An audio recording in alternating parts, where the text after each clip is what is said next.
Herbert मुलिन की कहानी 1947 में शुरू होती है, जब सांता क्रूज, कैलिफोर्निया एक प्यारा और शांत शहर था। सांता क्रूज शहर समुंदर के किनारे एक बड़े पहाड़ों के बीच बसा था, जहां हर तरफ हरियाली थी। ये जगह एक खूबसूरत और शांतिपूर्ण दुनिया जैसी लगती थी, जहां लोग अपने जीने की तरफ पूरी तरह से सकारात्मक थे। सांता क्रूज के छोटी छोटी गलियां खुले रात के आसमान के नीचे शबनम में धीमी रोशनी में चमकती थी। पर इस शांति के अंदर कुछ और था, कुछ ऐसा जो लोगों को दिखाई नहीं देता था। हर्बर्ट मुलिन, एक लड़का जो इस शहर में पैदा हुआ था, उसकी कहानी भी कुछ वैसी ही छुपी थी।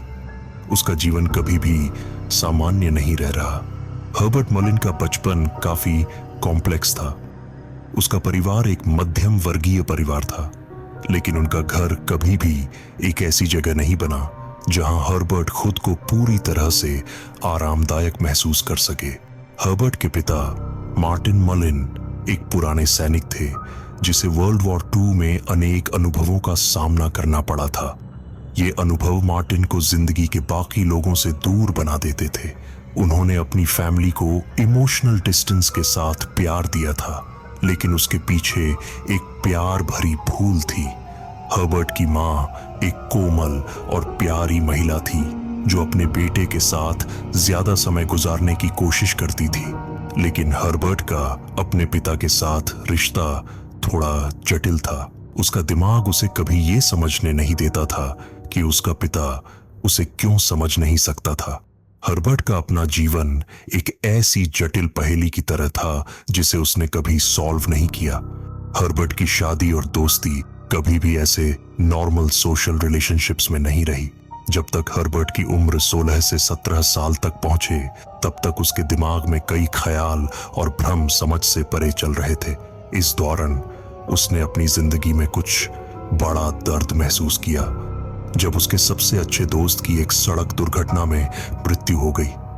उसके दोस्त का जीवन, जो हमेशा खुश और ऑप्टिमिस्टिक रहता था, हर्बर्ट के लिए एक कठिन सवाल बन गया था। उसके दोस्त की मौत ने हर्बर्ट के ज़हन को और भी ज्यादा कॉम्प्लेक्स बना दिया। उसका ये सोचना कि जिंदगी क्या है और क्या सच में सब कुछ रैंडम है, हर्बर्ट की दुनिया को एक नए रूप में ले आई। ये सवाल उसके लिए एक पूरी दुनिया का ब्रेकडाउन बन गया। 1970 की शुरुआत में, जब सांता क्रूज में स्टूडेंट प्रोटेस्ट्स, काउंटर कल्चर्स और पॉलिटिकल मूवमेंट्स अपने चरम पर थे, तब हर्बर्ट ने अपने आप को इस दुनिया से दूर कर लिया। सांता क्रूज की सड़कें, जहां कॉलेज के स्टूडेंट्स अपने विचारों को एक्सप्रेस कर रहे थे, डांस कर रहे थे और नई आइडियोलॉजीज पर चर्चा कर रहे थे, हर्बर्ट के लिए एक अजब सी जगह बन गई थी। वहां हर कोई अपनी जिंदगी को नए रंगों में देख रहा था, लेकिन हर्बर्ट को लगा कि ये सब बस एक भ्रम है। उसके लिए ये दुनिया किसी ऐसी जगह जैसी थी जहां लोग अपनी हकीकत से भाग रहे थे।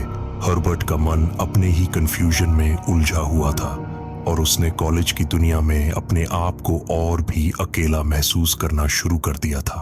हर्बर्ट का जो दिमाग काफी अनस्टेबल था, उसने अब अपने अंदर एक खतरनाक सोच पैदा कर ली थी। उसने अपने दिमाग में एक मिशन को फिक्स कर लिया था। हर्बर्ट का मानना था कि कैलिफोर्निया को एक महाआपदा, एक भूकंप का सामना करना पड़ेगा, और ये भूकंप सिर्फ तब रोका जा सकता था जब कुछ लोगों को बलि दी जाएगी। ये हर्बर्ट के विचार हैं। वो अपने दिमाग में ये लॉजिक पैदा करता है कि अगर कुछ लोग मार दिए जाएंगे तो भूकंप को रोका जा सकता है और कैलिफोर्निया को बचाया जा सकता है। ये एक तरह का रिलीजियस ज़ील था, जिसमें वो अपने डिवाइन इंटरवेंशन का इल्जाम अपने कत्लों पर डालता गया। उसका पहला कत्ल लॉरेंस विहाइट का था। लॉरेंस एक बेघर और गरीब आदमी था, जिसे हर्बर्ट ने अपने रात के मिशन में मार दिया। ये कत्ल हर्बर्ट के लिए एक सिंबॉलिक जेस्चर था, एक शुरुआत थी उसके डार्क मिशन की। उसने ये सोच समझकर कत्ल किया कि ये एक जरूरी बलिदान था, जो कैलिफोर्निया को बचाने के लिए जरूरी था। मर्डर के बाद हर्बर्ट का दिमाग और भी ज्यादा कंफ्यूज्ड और डिस्टर्ब्ड हो गया। उसने अपने अगले टारगेट के रूप में मेरी गिलफॉयल को चुना, एक कॉलेज स्टूडेंट जो उसके दिमाग में एक और बलिदान का हिस्सा बन गई थी। हर्बर्ट का ये कत्ल का सिलसिला चल रहा था। हर कत्ल उसके लिए एक जरूरत बन गया था। उसके जहन में एक ही चीज थी, कैलिफोर्निया को बचाना है। उसने अपने लॉजिक को अपने एक्शंस में बदला। अब सेंटा क्रूज की सड़कें, जहां कभी लोग खुश रहते थे, घबराहट और डर से घिर गई थी। लोग अपने घर के अंदर बंद हो गए थे, डर से कांप रहे थे।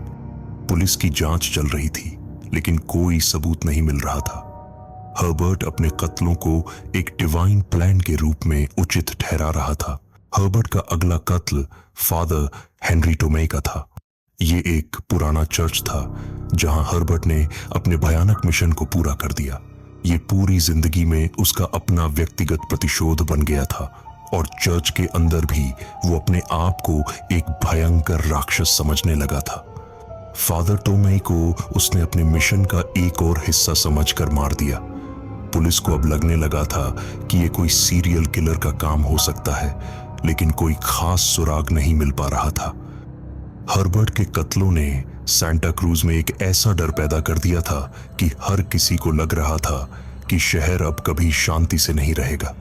पुलिस के पास अब हर्बर्ट का कोई पता नहीं था। फिर एक दिन एक छोटी सी ट्रैफिक वायोलेशन के चलते हर्बर्ट को गिरफ्तार किया गया। पुलिस ने उसकी गाड़ी से खून के निशान और ब्लडी कपड़े पाए। यह था वह मोमेंट जब हर्बर्ट का दिमाग पूरी तरह से समझ में आ गया। पुलिस के लिए भी यह एक शॉक था और इन्वेस्टिगेशन ने एक नया मोड़ डाल लिया। हर्बर्ट का ट्रायल जेल में शुरू होता है, जहां उसके दिमाग की उलझन और उनके कार्यों का स्पष्टीकरण दिया जाता है। कोर्ट में हर्बर्ट अपने पूरे तर्क को सही ठहराता है और कहता है कि ये सब एक दिव्य योजना का हिस्सा था। ये एक ऐसी हकीकत थी जो सामान्य इंसान समझ नहीं पाता था, लेकिन कोर्ट के सामने उनके परिवारों की आंखों में एक ऐसा दर्द था जो कभी भी पूरी तरह से खत्म नहीं हो सकता था। हर्बर्ट को आजीवन कारावास दिया गया, लेकिन उसका दिमाग कभी भी अपने भ्रम से मुक्त नहीं हो सकता था। आखिरकार हर्बर्ट की जिंदगी एक ऐसी ट्रेजिक वार्निंग बन गई थी जिसमें उसकी मानसिक स्थिति और सामाजिक दर्द के कारण वो अपने ही प्लान में घिरा हुआ था।